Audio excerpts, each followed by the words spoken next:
my next trick, I have resistance. Or resistors, if you will. Because my next trick involves being able to plug a bunch of lights into this. The Teensy 3.5. The reason I went with the Teensy 3.5 is a few-fold. First, it is capable of driving 8 strings of neopixels at the same time with no noticeable hit to performance. Which is to say, I can drive one strip as fast as I can drive 8. Second, it has a built-in SD card slot. Third, it has a crap ton of memory compared to a regular Arduino. And fourth, I get to go up to people and say, "You want to see my Teensy?" You won't be able to see it. It's going to be beneath my... That doesn't sound any better. Let's get started. First thing I'm going to do is desolder this existing line, because it's going to make the rest of this a lot easier to work with. Get this thing out of the way for now. Now then, we have to attach resistors to the correct pins. Well, alright, so if I did this correctly, and this is a big if, I should have headers on all of the pins I need already. So I'm going to go ahead and tin those. The second strip is on pin 14 for reasons. You know, we're just going to go ahead and connect the data line as well while we're at it.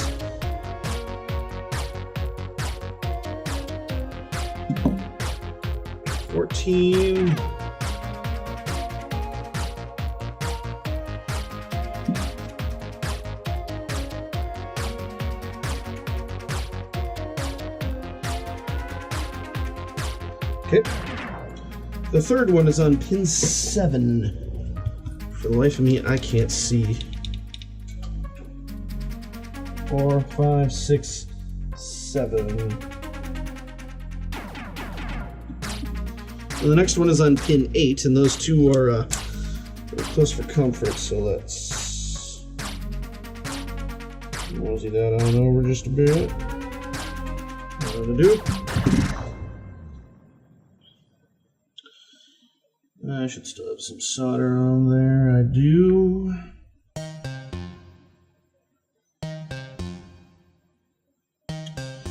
This is not easy. You're green.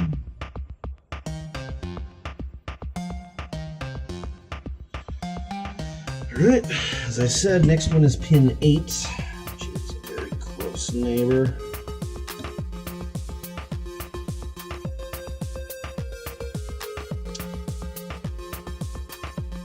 What comes after this is the exciting part.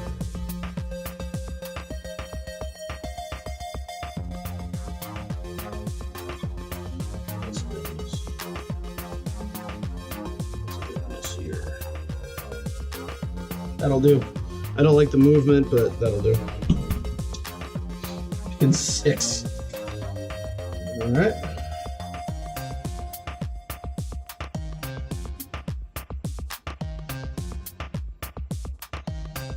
Some schmutz on there. Clean it up as best my fingernail can. So we take solder, alright.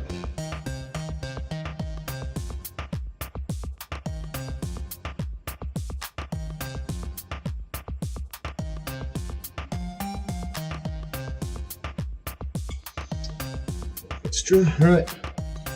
Pin 20.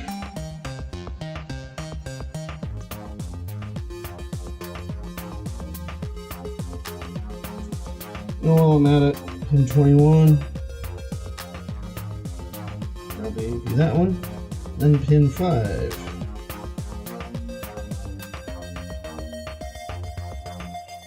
Excess there. Should need a bit of excess.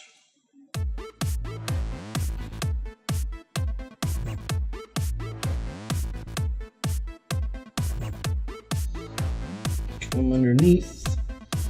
Shut up.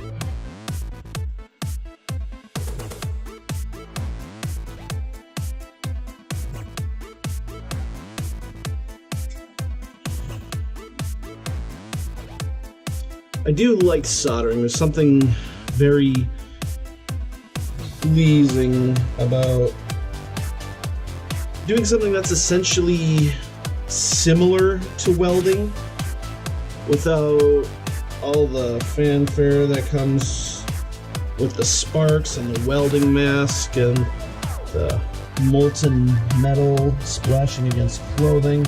That does still happen to me sometimes.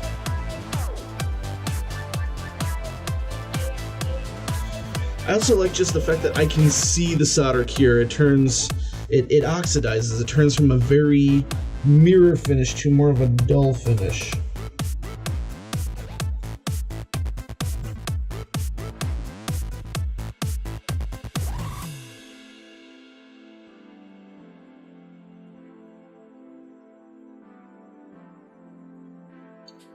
Not much solder on that one.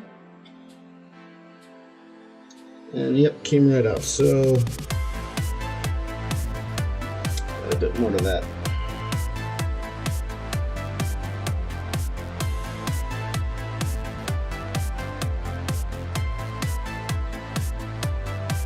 There we go. Stage 1 complete. But now we must consider stage 2. Stage 2 involves this connector. So we need a good way to attach to that, bearing in mind that the data cable is green. I believe white is ground and red is positive. Now what would be really great, especially for testing purposes, is this is the female end. If we had the male end, we could just quickly attach them. Guess what's over here? So, we're now going to confiscate these. You know, because I'm doing this, it's going to be difficult to daisy chain them, because I kind of need the one to hook to the other. I do happen to have a few of these sitting around, although this is a 4-pin one. This is for a different set of LEDs. So I can't use that one, but I do have 2 of these handy already. So that would allow me to connect 10 strings. If I had one more, that would be ideal for now. I don't think I do. So no, I've got a female end. That doesn't help me much. Well, I'm gonna have to make do with what I got to start. So, now comes the next part. The power side of these. Probably could have thought of an easier way to do this. The power side of these hooks into this. I don't believe I'm going to be using these plugs, so I think I'm simply going to cut them off. Save it for later, of course. And I will solder these power lines direct to these power lines.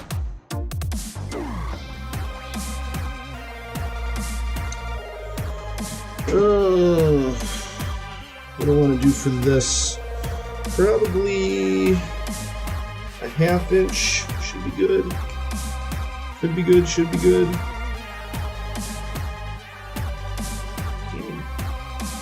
Get a 1/2 inch in there. Shut up. I think a 1/2 inch looks about right. Shut up.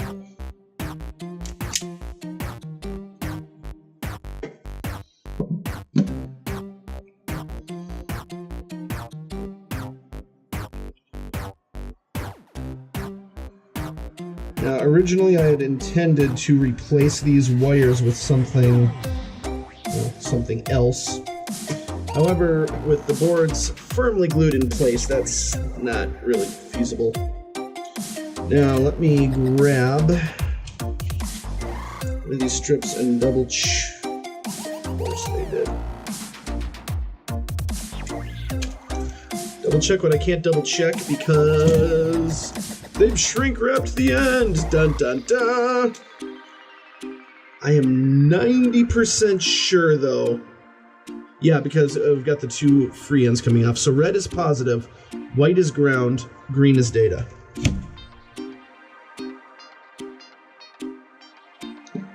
So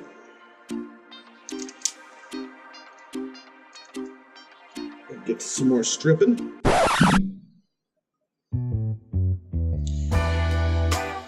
Chances are I'm playing like 80s porn music right now to make fun of myself. And I wanted to make some sort of generic porn reference there, but I couldn't think of one. So we'll just go with Oh Baby.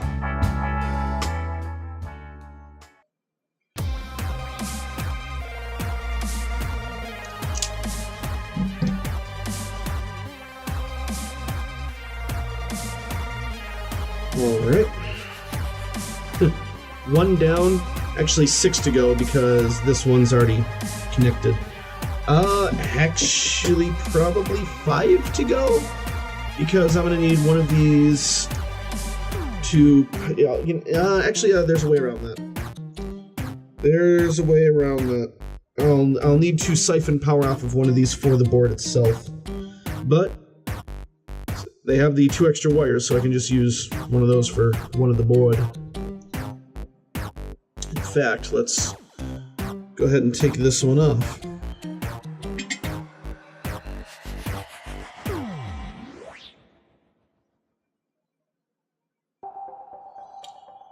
You are up to temperature.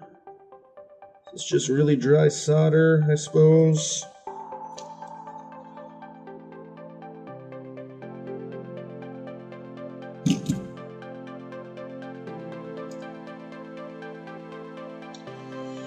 Pretty much. There we go.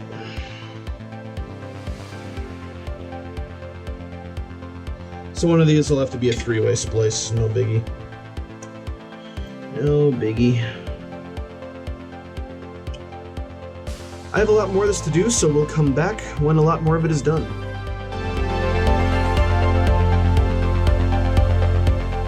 Just a little quick update here while I'm in the middle of this. It turns out every single one of these things actually comes with one of these, so I don't have to salvage them after all. They're already in the bag. I've got 5 of them soldered on.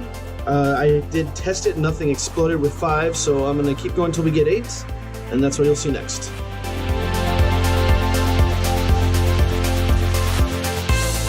Now, what you're about to see may look pretty, and in fact it may be pretty, but there's a specific reason for this. First of all, I have 7 strings attached if you count the tail, because I did forget to power this separately. Secondly, we need to get some idea what the temperature is going to be like, so I'm going to use this as a temperature test. Now that we have the motives established, let's plug in a power source and see what happens. I just have a test pattern on here. It's the default test pattern anyone who's worked with these lights will be familiar with. This is a good start. 6, okay. This is a very good start. A very bright start, too. Now, I am mostly interested in the circuitry in the middle, which so far seems to be holding up all right. The mass of wires is also holding up all right. Can see there kind of what we're looking at here. Now there is a lot of heat coming from these wires.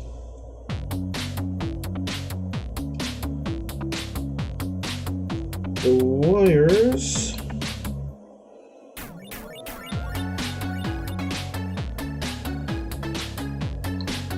getting up to about 126. Now, part of that is because I only have 1 battery plugged in. This system is designed for 2. So, Let me see if I can finagle a second battery connection in here. Yeah.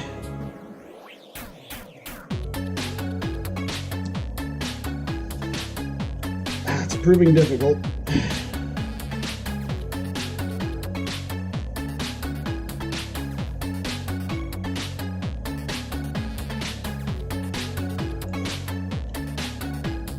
There we go. It's like, I designed you to fit. You better fit. Okay, now in theory, both of these wires are sharing the load, therefore the temperature should come down. At its hottest point, it is now about 120. Now 118. So yes, the temperature of the wires is coming down since I hooked up a second battery. Batteries themselves are trending about 84 degrees, 86. That just ran white through it, so that's about as hot as it gets. Alright, so the battery connection is holding up.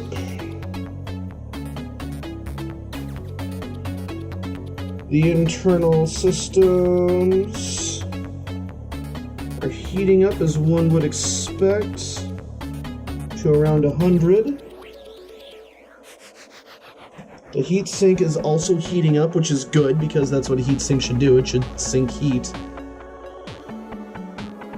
Wires are currently running about in the 106 range, so that did have the effect of bringing down the temperature there.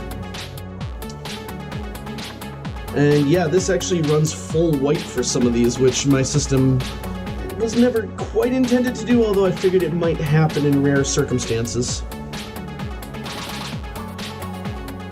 And now the other thing to consider is what we are looking at here is somewhere in the realm of 1/4 of the total lights. I have a couple other strands. Could hook them up.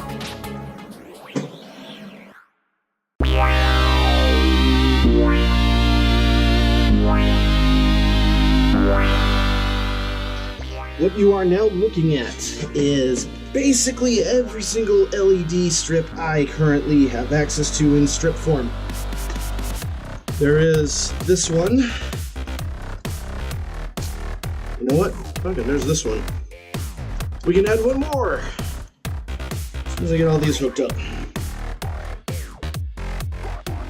Alright, so I've got one over here. It's also a very good sign that as I plug these in, they're not immediately sparking up.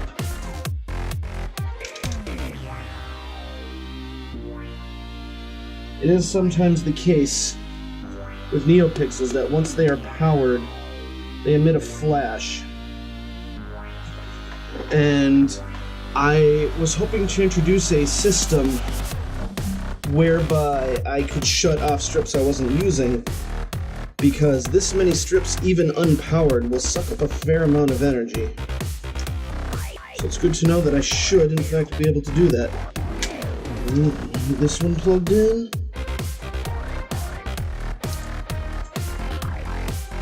Plugged, plugged, plugged, plugged, plugged. I'm missing one.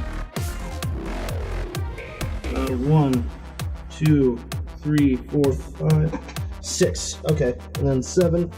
And this is 8. But a special bonus to all y'all, I want to make sure I add this one in somewhere that's not already doubled up, although I may have doubled up everything that can double up. You know what? I did, because I cut the end off that one already. So this is currently every single LED I have that can be hooked in a strip.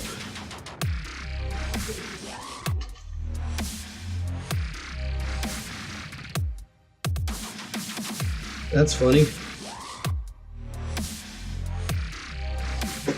Did I happen to cross wires somewhere? I did. Quite by accident, so There we go, that fixed it. Every single one of these LEDs is individually addressable. It is amazeballs. I should really see temperatures. So I'm running a lot more LEDs than last time. The plug is running about 93. The power's running about 95 on that block, about 95 on that block. Can I get like a large scale picture of all this? As large as I can.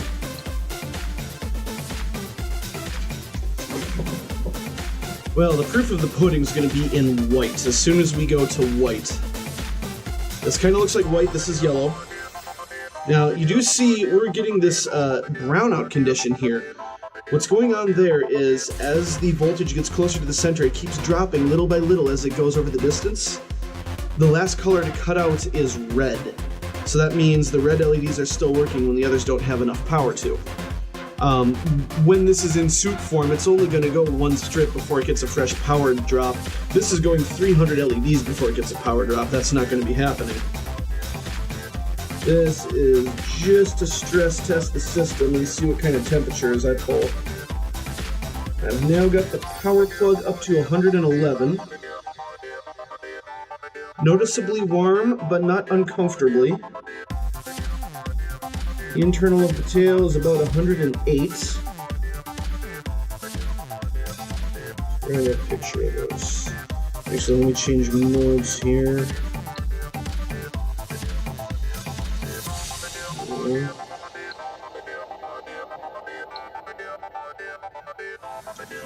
This is the one that sucks up the most power.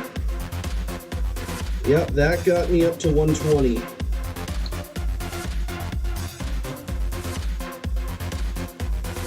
Again, warm but not burning. So that's good. That being said, some of these strands are running just over half of what will be the total number of LEDs.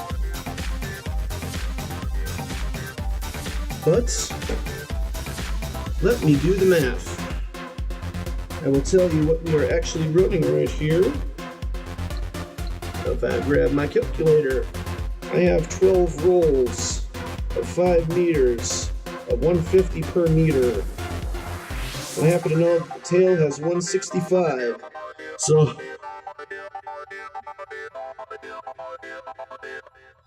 nope, it's not 150 per meter, it's 30 per meter. I'm an idiot. This entire array is just shy of half of what I expect the entire suit to be. We are driving 1,965 neopixels right now. At not a bad clip, if I do say so. That's a pretty good update frequency for that. That is today's job done.